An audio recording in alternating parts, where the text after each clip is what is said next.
आपने कई चीजों का जिक्र किया, दिवाली की लाइट्स, हमारे भगवानों की मूर्तियां, और सबसे बड़ी वजह यही है कि इनकी कीमत बहुत कम है। हिंदुस्तान में एक बहुत बड़ा तबका है जो नहीं अफोर्ड कर सकता है, जो नहीं महंगी चीजें खरीद सकता है, उनके लिए ये चीजें बहुत लुभावनी है। चाहे उन्हें पता हो कि एक बार चलने के बाद वो खराब भी हो जाता है, आधे तो उनके प्रोडक्ट्स नकली होते हैं। उन्होंने तो दिखा दिया कि टेस्टिंग किट से लेकर विश्व में ऐसी कोई चीज नहीं है जिसका वो नकली माल नहीं बना सकते हैं।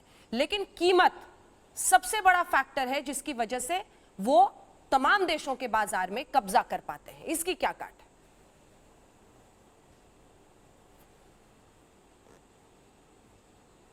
देखो, पहली बात तो अंजना जी आपने कही कि हमें मैं स्वदेशी का ब्रांड एम्बेसडर हूं, तो मैं तो कहता हूं पतंजलि नहीं, भारत में टाटा, बिरला, अडानी, अंबानी से लेकर के झंडू, वैद्यनाथ, डाबर से लेकर के अब इन लोगों को स्वदेशी कहने में शर्म आती थी।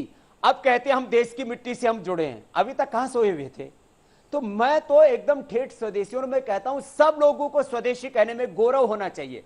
और स्वदेशी का कहीं जहां प्रचार होता हो तो मैं तो कहता हूं आप लोगों को भी प्रचार करना चाहिए कि भाई देश की मिट्टी से जुड़ा हुआ कोई भी काम होगा तो हम उसके साथ खड़े होंगे। ये खाली विज्ञापन की बात नहीं है, ये देश के सम्मान, स्वाभिमान, गौरव की बात है। जहां तक आपने बात की उसको कंपीट करने के लिए, मैंने अभी बोला, ऐसी हमें पूरी की पूरी कार्य योजना बनानी पड़ेगी। उनको हम क्या क्या फैसिलिटीज दे सकते हैं कि जिससे कि चीन के कम से कम सस्ता नहीं, चीन से अच्छा और कम से कम चीन के बराबर का सामान बना सकें। तो फिर क्यों खरीदेंगे हम वहां से?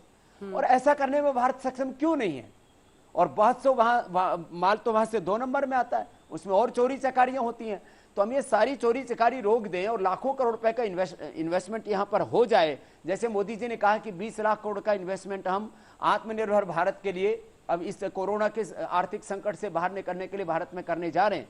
तो हमें इस तरह की फैसिलिटी देनी चाहिए और पूरे वर्ल्ड में भारत की सामान हम दे सके। एक मैन्युफैक्चरिंग हब बनाने के लिए टैक्सेशन के स्तर पर, फैसिलिटीज के स्तर पर जो हम बेहतर दे सकते हैं इस पूरे के पूरे चाइना के इस आर्थिक ताने बाने को तोड़ने के लिए, उसके लिए सरकार को नीतियां तो बनानी पड़ेंगी अंजना जी।